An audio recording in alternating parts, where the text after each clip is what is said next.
All right, what's up, you guys? Welcome back to another episode of Real Talk with D's, man. I got some special things in store for you today, man. We got some good topics, that's personally related, and we got a special guest, man. Today's topic is, you know what? I'm gonna let our special guest go ahead and introduce that topic. So without no further ado, let me go ahead and bring in Terrill.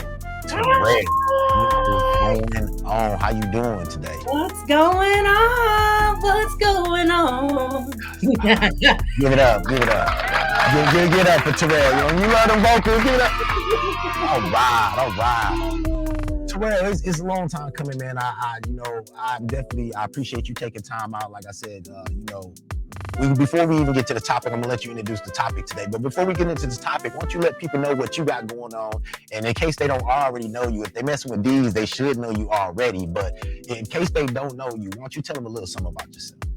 All right, guys. Hi, what's going on? I have a lot of energy right now. But Deez, I just want to say first, thank you for having me on your show. This is so cool. And thank you for always promoting the work and you're just so awesome, and I support your hard work and stuff and everything that you're doing and building and growing and stuff, and you have my support. But I'm working on an album coming up here very soon, you guys. My very first debut solo album.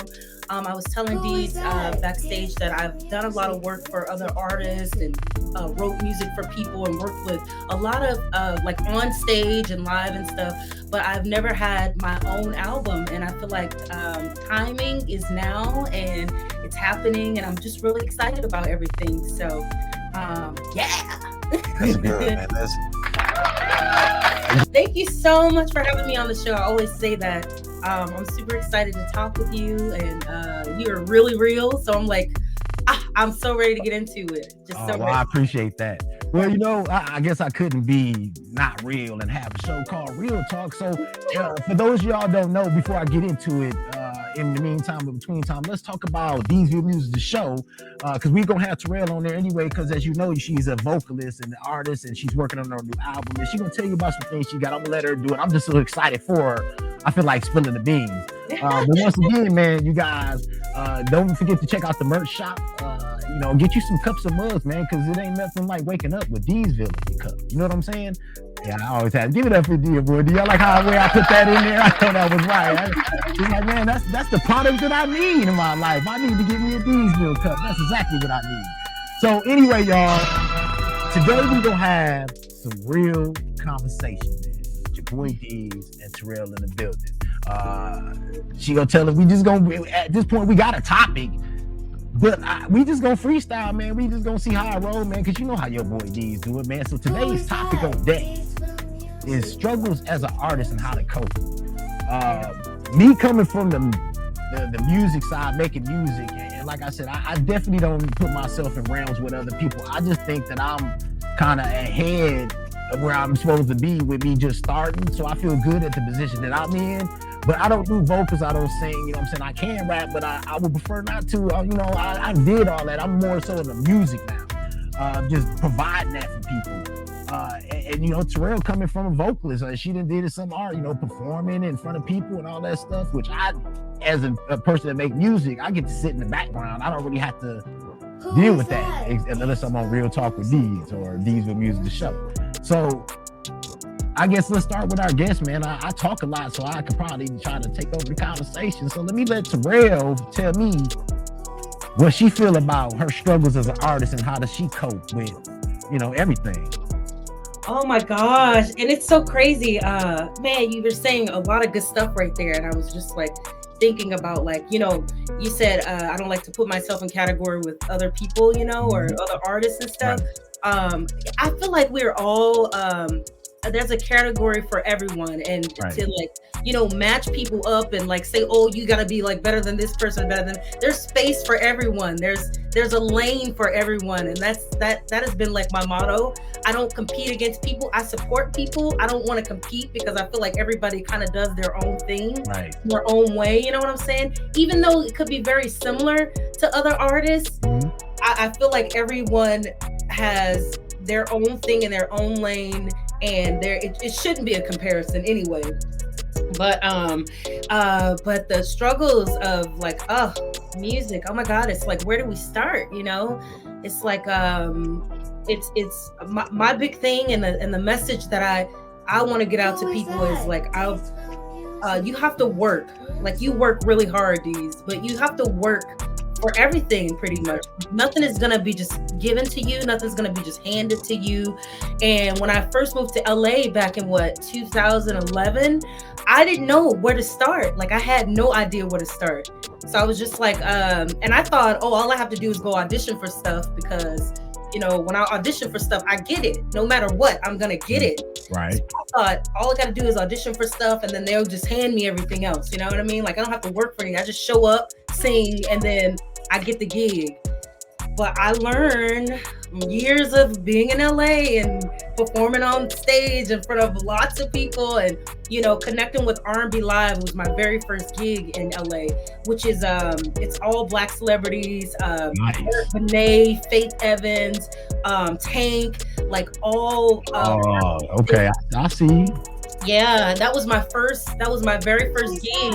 And how I got connected with them is that my sister and I, we were watching some show, and they said, come out to R&B Live. It's in LA. If you're in the LA area, come out and just audition for it, and we'll set you up, right? And my sister said, you should call them. You should check it out. So I called, and they said, yeah, come up on Wednesday, and we'll have you audition with the band. And I went up and I auditioned with the band, and literally they booked me that day. So the performance was like the next day, right? And this is my first time trying to in LA. LA. Performance in LA. I've been singing my whole life, so right. That's not a problem. But my actual first performance was with R&B Live, and there was tons of music people in the house. I had no idea. I just wanted to sing. Right. And they treated me like crap for the first. What? I didn't see that coming, y'all. This is a struggle now. Look. Yeah, because I was new. I didn't really know. I was so excited about it, and I remember bringing too many people. To one of the shows, and I wrote down a certain amount, but I had a bunch of other people come, and they didn't have tables for them and sitting room. And the guy was like, "Look, I told you not to bring. There's, we don't have enough this and that for these people, whatever." And I was like, "Okay, wow. Okay." Then I remember seeing another artist going there and treating them kind of crappy and being like a diva and kind of having that personality, like, oh, you gotta listen to me. This is my time and my show, Right. Treated her differently. Like they kind of bowed down to this person. So you start seeing the difference in yeah. But I didn't want to change me, because right. I'm not that deep. I'm not a diva like that. Right. So I don't want to be like nasty and disrespectful. It don't suit. It don't suit. Right. Nah. So I was like, so people were like, are you gonna go back there? And I was like, yeah, why not? I want to sing. All I want to do is sing. It didn't hurt my feelings. It was just okay. And next, I'm still gonna sing, because that's what I came here to do. But it's like little things like that, and being told no, and like people shut down from these things. But I think when you are an artist and you just sing and that's just what you do, it doesn't matter. You just keep going. You just keep pushing. And see that me, and with me, I don't like being told no. I don't like rejection. I know it's part of life, y'all. So don't get me wrong when I tell y'all this. But this is real talk, so I gotta be honest. Yeah. I don't like rejection. I never, back in the day, I didn't. A lot of times, I think men they don't act on a lot of things out of fear of rejection. You know what I'm saying? And you never know, you might be missing out on something. So that's why when coming out with music, like, man, for somebody to tell me that, man, that's horrible. Like that is like my nightmare sentence, for somebody to be like, oh, that's kind of horrible. Like, you know what I mean? And right. It's like, I still, you know what I'm saying? Like, I guess I'm getting used to hearing, I've never heard that, by the way, y'all. I've never heard nothing that's horrible. Right. But I've heard somebody say, oh, that's not my favorite, or, something like that. And, that first time you heard it, you're like, wow, it makes you want to ask, like, well, okay, well, why don't you like it? And that's what I was talking to you about the other day, where it feels like when you put out the music that you like, everybody's not gonna be everybody's cup of tea, but to you, it's like shit, gold. You know what I'm saying? Like, I mean, it just, I don't know, and I don't know if that's what you feel about every vocal or every line that you put out. How could they tell me no? I mean, and especially when you got a voice like that, I wouldn't be confident either. I would be able to be sure to get off the shoulder. You know what I'm saying? I do it now. You know, like I said, I know every beat is not gonna be something that everybody likes, but I liked it, so that's why I put it out. You know what I mean? It's kind of one of those things. Yeah, you know what's crazy is like I started auditioning for a lot of the The Voice, American Idol, and X Factor, all these shows, and I would get private auditions, so I would skip all the rough and stuff, like standing out and the lines and stuff, and but at first when they would tell me no, I'd be like, I would feel shut down, I would feel terrible. Oh my god, how am I gonna do that again? But as I got older and I started to learn, like, that's a TV show, that's their TV show, they get to pick who they want on the show. If my voice doesn't fit what is supposed to be on the show, then it just doesn't fit. Also, it also helped me understand timing. I thought I was ready for a lot of stuff, but I wasn't. I wasn't ready. When I look back at videos, I always look back at my work. I was not ready. Like I could just see, like, I wasn't ready, but in my head, I thought I was. But so it just helped me understand timing, and it helped me understand that, even though, people say no, you just keep going. I mean, you just keep doing it because that's what you love. You can't, you can't let other people shut you down. And like I said, feel some way about it. Just be like, okay, that's what they think. I'm gonna keep doing me. You know what I mean? Man, there's people out here, just like when I started my channel, you come up with certain people. Like it's almost like when you go to a new school, or you grow up with these certain people, you come up with a certain group in YouTube. And I see a lot of people gone, man, and it's mainly because they didn't feel like they had support. Me and Kenny was kind of talking about it, like he said, man, y'all, sometimes some of these people need is, like he said, man, for somebody to just say, man, I believe in what you're doing, keep doing what you're doing. That was the realest shit I could that somebody could say on the show. Like that's it. That sums up why we do what we do. And a lot of people are doing it for free. They ain't monetized. They taking care of their kids. They coming home after a long day of work, providing content, good content for free that networks charge you for. Any other case, radios and Spotify's and they charge you for that shit. You know what I'm saying? But we provide that content to you for free. And that's what, as an artist or as a creator or a content creator, those are the things that bothers us the most. And some people succumb to that and they give up. Yeah, they do. And it's just, I ain't never been close to giving up, but I have felt that feeling like, man, why am I doing this for people that don't appreciate it? You know what I'm saying?